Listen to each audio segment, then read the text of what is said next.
پہ، لیکن ذریعہ ہماری جوڈیشری ہے. اور میں آج بڑے فخر سے کہتا ہوں کہ عدالت عالیہ پشاور ہائی کورٹ نے پورے پاکستان کے لیے جمہوریت کے استحکام کے لیے جو ویژن دی ہے اپنے اعلیٰ فیصلوں کی روشنی میں، باقی صوبوں نے اس کی پیروی کرنے کی اپنی اپنی جگہ کوشش کی. پشاور ہائی کورٹ کی ججمنٹ کا تذکرہ کلبھوشن یادیو کے کیس میں انٹرنیشنل کورٹ آف جسٹس میں ہوا کہ بے شک عمیر نیازی کے خلاف عدالت عظمیٰ نے یہ سمجھا کہ کنٹیمپٹ کا نوٹس دے دے، لیکن اس ججمنٹ میں بھی انہوں نے فیصلے میں بھی ریفرنس کے طور پہ پشاور ہائی کورٹ کی ججمنٹ دی تھی. پشاور ہائی کورٹ نے ملک کے اس اہم ترین دور میں اعلیٰ ترین معیار ممکنہ حد تک جو ہے اس کا اظہار کیا ہے ہمارے منصفین نے، لیکن انہوں نے توازن بھی قائم رکھا ہے. اور ذمہ داری ہے سیاسی جماعتوں کی، اور سیاسی جماعتیں اپنا فرض نہ ادا کر سکی نہ کر رہی ہیں، بلکہ ووٹ کیپچر کرنے کی کوشش کر رہی ہے. غیر جماعتی نظم میں عملاً ایک جماعت الیکشن لڑ رہی ہے، آپ نے اسے سینکڑوں دے دیے، نشانات دے دیے، آپ نے اس فیصلے کو بھی یاد نہیں رکھا اور نہ ہی اپنی ججمنٹ کا حصہ بنایا عدالت عظمیٰ نے، کہ جس میں انہوں نے کہا تھا کہ مرزا اسلم بیگ کی جو ججمنٹ تھی، سپریم کورٹ نے کہا تھا کہ ادارے جو ہیں ان کا کوئی کام نہیں ہے الیکشنز میں. ان کے اس فیصلے کا اطلاق موجودہ حالات میں عدالت عظمیٰ نے نہیں کیا، دیکھا نہیں. عدالت عظمیٰ نے یہ کوشچن بھی فریم نہیں کیا کہ ہم ایک پارٹی، بے شک ایک پارٹی نے ایویڈنٹ ڈسکرپنسیز کی ہوں گی، لیکن عدالت عظمیٰ نے یہ نہیں دیکھا کہ جمہوریت کے سفر میں میجورٹی فیصلہ کرتی ہے، اور ایک بہت بڑی پاپولر پارٹی جو ہے، بہت بڑی پاپولر پارٹی جو ہے، اس کی جڑیں عوام میں موجود ہیں. تو عوام کا جو حق ہے اس سمبل کی نسبت، جب وہ سمبل چھین لیا جائے گا تو میجورٹی کو کنورٹ کر دیا جائے گا، تقسیم کر دیا جائے گا، ان سے ان کی زندگی چھین لی جائے گی، فیئر الیکشن ہو ہی نہیں پائے گا. انہوں نے میجورٹی کے نقطہ نظر سے، اس ملک کی اکثریتی عوام کی نقطہ نظر سے نہ کوئی کوشچن فریم کیا، نہ اس نگاہ سے دیکھا، ٹیکنیکلٹیز کی بنیاد پہ انہوں نے کیس کا فیصلہ کیا. جبکہ عدالت عظمیٰ بار بار کہہ چکی کہ سبسٹینشل جسٹس ہونا چاہیے، جسٹس نظر آنا چاہیے، ٹیکنیکلٹیز جو ہیں انہیں پس سے پوچھ ڈالنا چاہیے. اس مروجہ فیصلے کو بھی عدالت عظمیٰ نے اپنی نگاہ میں نہیں دیکھا اور آگے ٹیکنیکلٹیز کی بنیاد پہ فیصلہ کرنے کے لیے فیصلہ انہوں نے ٹیکنیکل بنیادوں پہ کر دیا، لیکن اس ملک کی سب سے بڑی جماعت جو ہے اس کو ووٹ کے حقیقی حق سے، حق کے استعمال سے محروم کر دیا. لیکن عدالتوں میں جو نظم اور جو ارتقاء کے مرحلے قائم ہو رہے ہیں، تقاضا یہ تھا کہ جس طریقے سے ہمارے محترم چیف جسٹس آف پاکستان نے اختیار کل کو تقسیم کر دیا 3 سینئر موسٹ ججز میں، تو چاہیے تھا کہ بے نظیر محترمہ کے کیس میں سمبل کے حوالے سے جو فل کورٹ ججمنٹ آئی تھی، تو آج بھی وہ سمبل کی نسبت فل کورٹ بٹھاتے، فقط 3 ججوں پہ اکتفا نہ کرتے، اس لیے کہ کبھی بھی ایسا نہیں ہوا کہ ایک ریشنل جو ہے وہ بڑے لارجر بینچ نے دیا ہے اور اسے پریکٹیکلی انڈو کر دیا ہے مختصر ججز کی تعداد میں. تو انہیں چاہیے تھا لارجر بینچ دیتے، اس لیے کہ اس نے آگے ہمارے 5 سال اور ہمارے ملک کے مستقبل اس کے راستے جو ہے متعین کر رہے تھے، وہ نہیں ہوا. تو ہمیں کانسٹیٹیوشنل اپرائز کے لیے اور کانسٹیٹیوشن کو پریزرو کرنے کے لیے وکلاء کو اور پاکستان کی عوام کو بھرپور جدوجہد کرنی پڑے گی. اور یہ ملک نازک دور سے گزر رہا ہے. ہم ایک طور یہ سمجھتے ہیں کہ الیکشن کا ہونا لازم و ملزوم ہے، ضروری ہے. ہم اس چیز کو بھی محسوس کرتے ہیں کہ اس کے بعد بھی اس الیکشن پہ سوال اٹھائے جائیں گے، اور ہم اس عزم کا بھی ادا کرتے ہیں کہ اس صورتحال کو بھی ہمیں ذمہ داری کے ساتھ آئین اور قانون کے مطابق سامنا کرنا پڑے گا، اس لیے کہ ہمیں بہار طور ان سانحات سے بچنا ہے جو ماضی میں ہم ملک کی تقسیم کی صورت میں دیکھ چکے ہیں. یاد رکھیے، اور میں یہ کہنا چاہتا ہوں اداروں کو بھی کہ عوام کو ساتھ لے کے چلیں، اور سیاستدانوں کو کہنا چاہتا ہوں کہ تب چلے گی جب آپ ذمہ داری کا مظاہرہ کریں گے اور مل کے چلیں گے، اس لیے کہ ہم سب مل کر ہی تو پاکستان کو جمہوریت کی راہ پہ چلا سکتے ہیں. باہمی انتشار، باہمی اختلاف، ایک دوسرے سے دشمنی، یہ اس ملک کے مسائل کا حل نہیں ہے. ٹرو اسپرٹ کے ساتھ جمہوری پروسیس میں اس ملک کا مفاد موجود ہے. اور عمران خان نے واضح طور پہ کہا تھا کہ میں ڈائیلاگ کے لیے تیار ہوں صرف ایک ہی جگہ، اور وہ یہ کہ اس ملک میں الیکشن کرنا. So he was ready for dialogues. ابھی بھی جو جیل سے بھی ان کی سٹیٹمنٹس آئی انہوں نے کہا میں ڈائلاگ کے لیے تیار ہوں صاف اور شفاف الیکشن کی نسبت سے. یہ بات تو آپ نے عمران خان کی نسبت کی, یہ ریکارڈ پہ میں کہہ سکتا ہوں کہ یہ بات کہ ایک وقت تھا کہ بھٹو نے بھی کہا تھا میں ڈائلاگ نہیں کرتا, رائٹ. پھر آپ نے دیکھا کہ ڈائلاگز ہوئے, اس لیے کہ اس وقت وزڈم والے لوگ موجود تھے. اس وقت نوابزادہ نصر اللہ خان موجود تھے, طفیل احمد موجود تھے, ایون ولی خان موجود تھے, اسٹیک ہولڈر جو اسٹیٹ ہوڈ کو جانتے تھے, اسٹیٹ کرافٹ کو جانتے تھے. آپ نے دیکھا کہ ہارڈ لائنرز تھے اصغر خان, لیکن ہوتے ہوئے انہیں ایک سائڈ پہ کرتے ہوئے انہوں نے وہ پروسیس, اور خصوصاً فضل رحمان صاحب کے والد صاحب جو تھے مفتی محمود صاحب, وہ اس پروسیس کا حصہ تھے, وہ ڈائلاگ کرنے والے لوگ تھے. ہمارے لیے چیلنج یہ بن گیا کہ اب درمیان میں وہ وائس جو ہے, یہ کسی قوم کی بدقسمتی ہوتی ہے نا, جب آپ بے نظیر کو شہادت ہو جائے, بڑے بڑے لوگ منظر عام سے ہٹ جائیں, تو آپ کے پاس وہ جو کیری کرنے والے لوگ ہوتے ہیں وہ نہیں رہ پاتے. تو گزارش یہ ہے کہ بھٹو نے بھی کہا تھا کہ میں ڈائلاگ نہیں کرتا, کیوں ڈائلاگ کروں, میں الیکشن جیت گیا ہوں. حالات پیدا ہوتے ہیں. اب آپ کو یاد ہوگا پروٹوکال نہیں دیتے تھے نواز شریف عمران خان بے نظیر بھٹو صاحبہ کو, ایئرپورٹ پہ ریسیو کرنے نہیں جاتے تھے. پنجاب میں ایک علیحدہ دبستان بنایا ہوا تھا. پھر آپ نے دیکھا میثاق جمہوریت ہوئی نا, بیٹھ کے کیا. ایسا کبھی نہیں ہوتا کہ پولیٹیکل پروسیس اور پولیٹیکل ڈائلاگ نہ ہو. ہاں بڑی قد کے لوگ ہونے چاہیے. اب ایسا بھی ہوتا ہے کہ قدآور شخصیت موجود ہے, اس کے سامنے اگر بونے موجود ہیں تو وہ ہمت نہیں کرتے, یہ بھی کیفیت ہوتی ہے. لیکن انیشیٹو دینے چاہیے. اب دیکھیں ولی خان جو ہے وہ ڈائلاگ کرتے تھے, ایون اسفندیار اس کے حق میں رہے, ڈائلاگ کیا انہوں نے جو ہے دہشت گردی کے خلاف پورا ایک پلان جو بنا. لیکن ان کے برخوردار کو دیکھ لیں, وہ ڈائلاگ تو نہیں کرتے, گالیاں دینے کے لیے تیار بیٹھے ہوئے.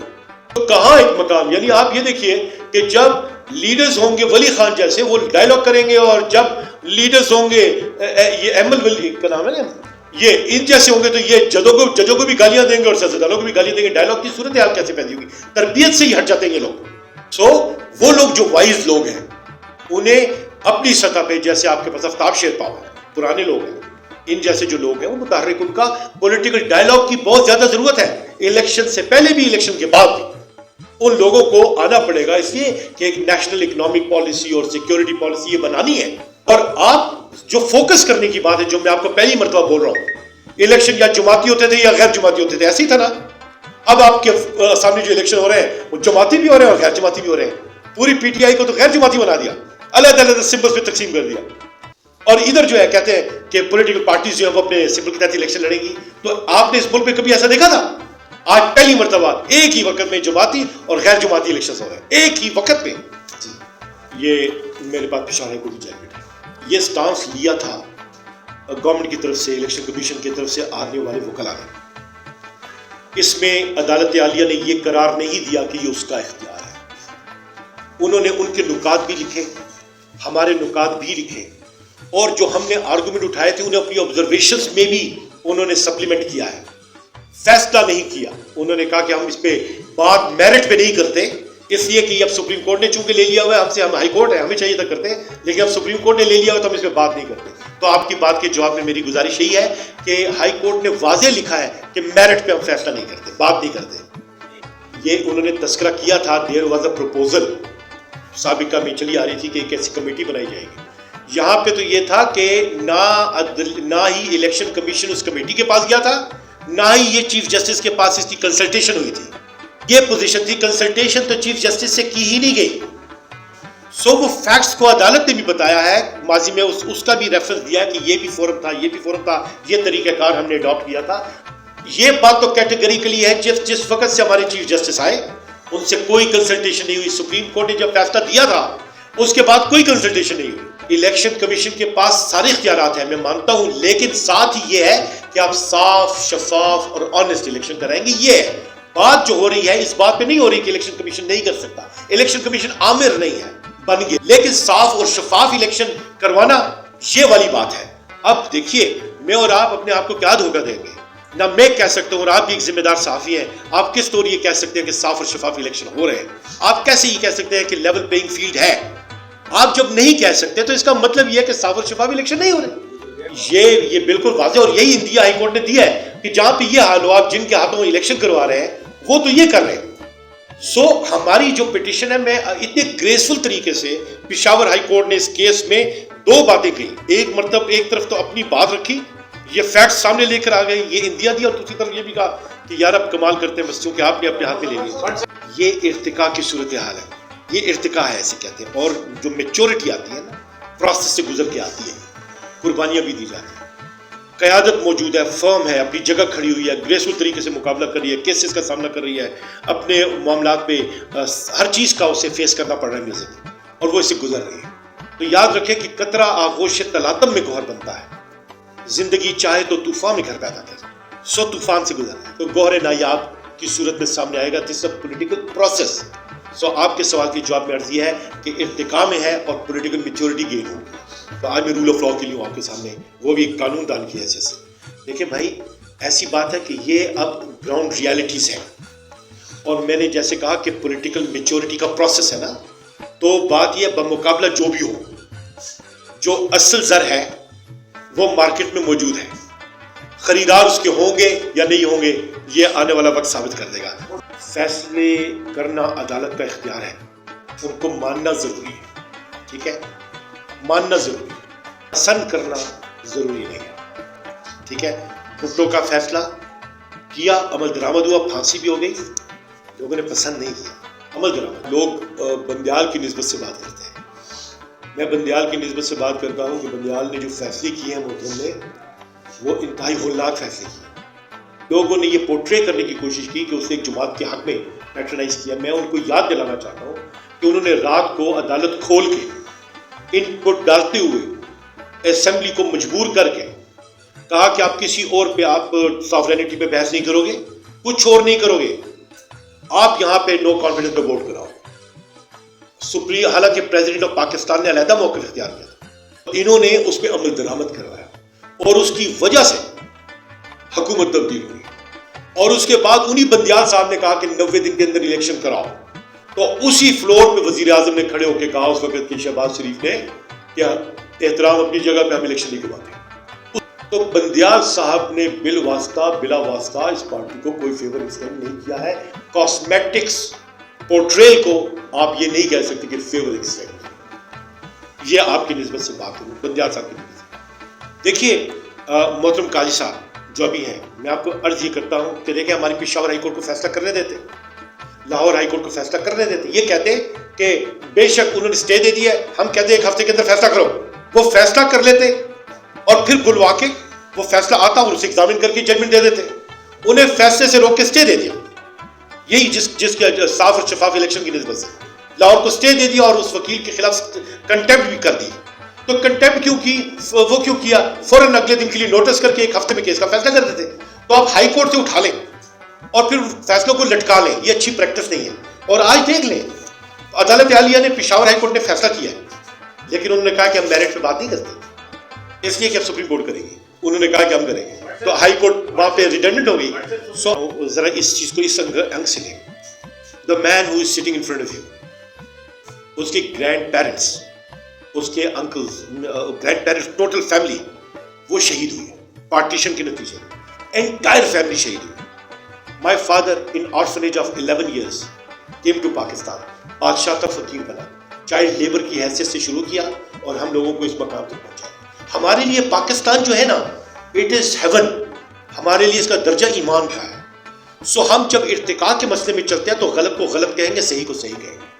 اور جہاں ہم ارتقاء کے مرحلے میں ہوتے ہیں تو ہم اصلاح کے مرحلے میں ہوتے ہیں. ہم جو بات کر رہے ہیں, اب آپ کے سامنے کھڑے ہیں, تو کیا ہماری باتوں کی قیمت نہیں ہے؟ کیا ہمیں اپنے باتوں کی قیمت نہیں دینی پڑتی؟